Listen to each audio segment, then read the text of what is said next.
Ba-da-ba-ba-ba. Goldfish. Coke. Not a sponsor. None of the above are sponsors. Josh, get on that. Keep sending those passively aggressive emails, postcards, whatever you're doing. I think it's working. I've tried. I've also included links in our videos. Or links to our videos. It didn't work? No. Like at all? Uh-huh. Like not even like a form letter response? Nope. Wow. Are you sure these corporations aren't being run by wizards? Because every time we send them like a complaint, like, hey, what's going on with this? We get a form letter back? At least start giving us something back. I'd rather have product. Yeah, I would too. Yeah. Well, that makes sense. So, as you can tell, this is going to be a video about me drinking Coke on camera. This is not about me paying the runtime whatsoever, get to miss, because I have no idea what I'm going to talk about. You can call my bluff all you want in the comments. I don't care. I'm going to keep drinking.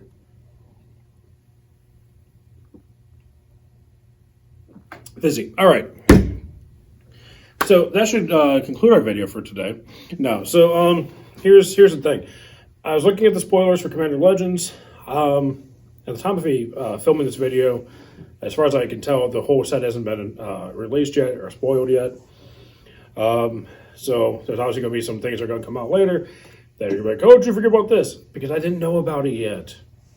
Come on, get off my back in the comment section. Or don't, I don't care. So there's a couple of things that really caught my attention. Some amazing reprints. Vampiric Tutors are one that really jumped out at me. Some key legendary creatures people have been using as commanders since those particular cards have been printed. Like Queen Marchesa or Marchesa, depending on how you want to say it. I've heard both ways. I just said it both ways. Zuri the Enchanter is another one. Xenagos the Reveler, or God of Revels, rather. So, not the Planeswalker crap, the Xenagod. The one that actually sees playing Commander. So there's a lot of cool cards. There's a lot of partner stuff. It's kind of like a Commander draft, really. And it's a really interesting take. I think Wizards is finally realizing, maybe not so much that Standard's is dead, because I kind of alluded to that in the previous video, that I think Paper Magic's going downhill. Is it because of COVID? Is it because of printing issues? Is it printing issues because of COVID? As a kind of snake-eating tail over and over again. But when I got done filming that video, where completely just trashed on not only the meta, but the state of Magic as a whole, Bob and I had a separate conversation where he said, I don't think this is the end of Paper Magic.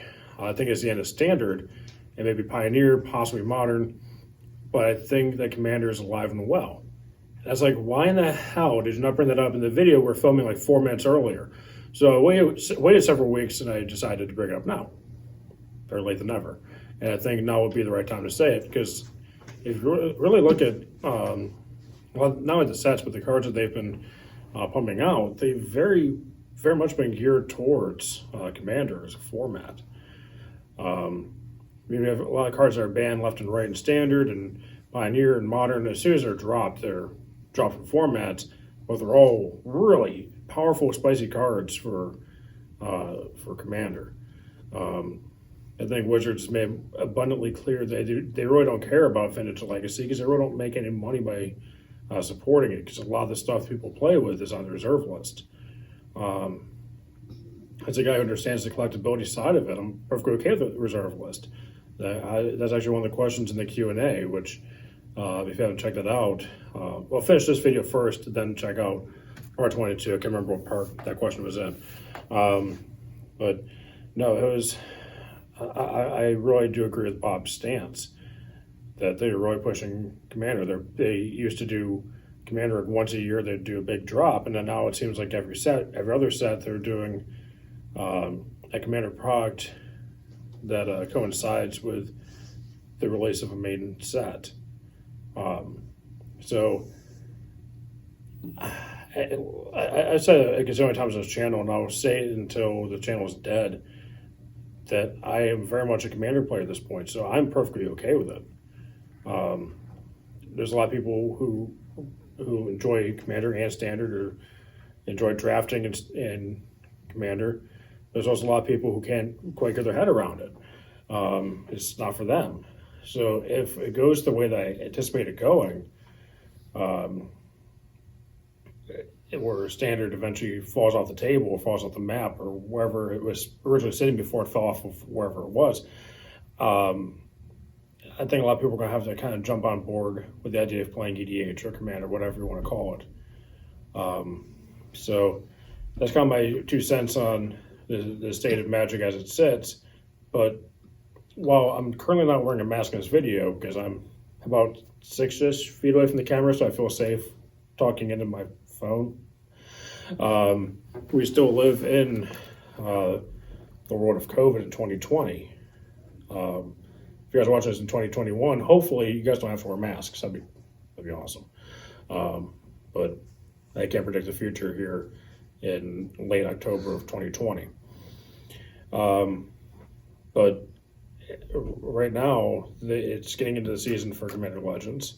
We're still dealing with printing issues. We're still just now filling our allocations of a lot of baseline product for Zendikar Rising, which is now a month old at this point. We're now getting our second wave from the distributors, which really is just filling what should have been on the first wave allocation to begin with. We already had the same amount of funds we usually have set aside for these things, ready to rock and roll, and it's kind of like, okay, well, we have the money, we have the interest towards the product. And I want to be careful how I say this because I know I trash on Wizards a good bit, but I don't want to go too hard at them, mostly because they control our paychecks here. But I also want to be truthful, though, too. The one piece of advice I'd tell them is kind of slow your roll right now. Like, if you're actually are having legitimate printing issues due to lack of people being available, lack of factories being open and operational for the sake of printing stuff, then you might want to push things back. I think you'd have a better result if you just are forthright from the beginning and say, hey, listen, we're supposed to have this Commander product. We're speculating it's going to be here at the end of November. That's our unofficial, official release date. Then you get a notice sometimes later after LGS has started putting in pre-orders. People will go on Amazon or wherever get their pre-orders. They go through DCG. Wherever people go get their pre-orders, wherever they go to do it. And then they find out that it's been delayed or only part of the allocation is going to be filled. I think it'd just be better to say, we were hoping for a November release. Unfortunately, that's something not likely. We're not going to be able to meet that deadline that we have complete control over because we're controlling the production for this product and the distribution. Just to say we're pushing it to January 1.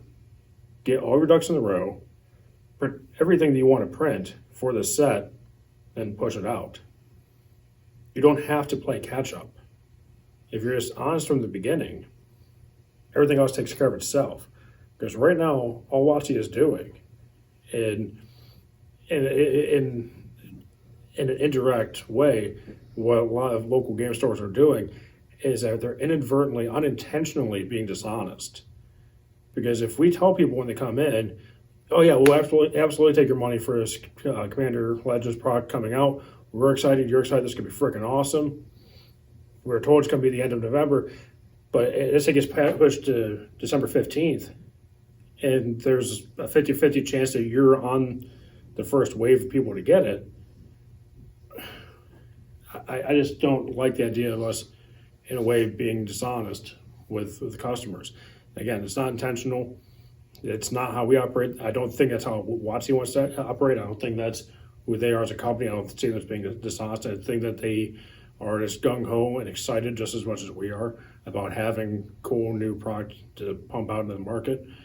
And frankly, if they are anticipating delays, they need to be ahead of it and tell us when it's actually going to be here, not just when X percent of it might, maybe, sort of, possibly, maybe, probably be here. So that's kind of just my thoughts on it. The more spoilers are coming out, the more I'm excited about it. Limited and EDH are my bread and butter, things I like to do a lot. So combining the two, I think would be, like I said, be awesome. A lot of the reprints have me excited. Some of the new cards we're looking forward to really diving into and seeing what I can do with it. that's pretty much all I have for this video. Again, it's kind of more of just like a business ethics video kind of turned into. I really had no plan going in other than to make some product placement jokes and drink Coke on camera, which I'm going to do now again. Yeah, there's still Coke. Thankfully, didn't turn in like the Coke Zero or Diet Coke. I mean, I probably can use it, but yeah, I mean, I got the Quarantine 19 going, or Quarantine 15. I don't remember how many pounds I put on since this whole thing started. I've been doing a lot more DoorDash, so I think it's been eating in/out more than I normally would. Not a sponsor. What, the Quarantine? DoorDash. Oh yeah, we also name dropped them. So that's what, like 5 people we name dropped. We're still not getting money from. WTF? Yeah, that's the acronym I want to go with. Fill in your own blanks. All right. Thank you for liking, commenting, subscribing, hitting the little bell icon, letting us blow up your phone with notifications when you do videos at 4:15 Monday through Friday. Thank you for sharing with your friends and family. Thank you for dropping a comment. I don't know why I pointed below the table. That's not what the comments are. Thank you for dropping a comment down below, typing like this, like my mom does on the computer, and letting us know what your thoughts are. If there's a card you're really excited about, really jazzed up about, let us know what you're building. I might still some of your ideas and then take full credit for it because that's how business works. Am I right, Steve Jobs? All right, bye.